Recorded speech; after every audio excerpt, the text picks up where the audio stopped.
Sinopsis sinetron Ikatan Cinta 17 November 2022, salam perpisahan Elsa untuk keluarga Pondok Pelita.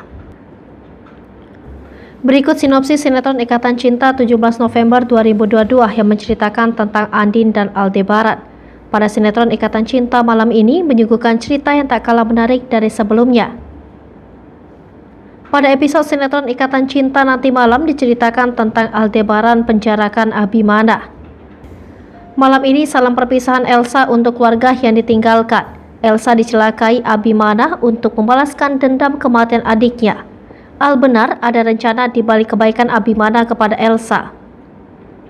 Papa Surya pun mengingatkan Elsa untuk tidak terlalu dekat dengan Abimana.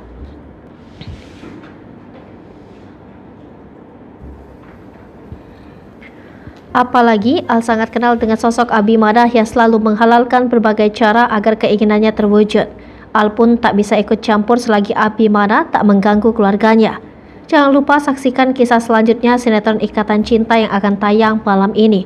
Sekedar informasi, sinopsis ini tak sepenuhnya benar karena berasal dari berbagai sumber. Alur cerita mungkin saja berbeda karena keaslian cerita hanya diketahui oleh pihak yang terlibat dalam sinetron itu, seperti penulis skenario, sutradara, dan para pemain. Hai pemirsa Sri Popo TV, jangan lupa komen, like, dan subscribe, serta tonton terus berita-berita terupdate lain.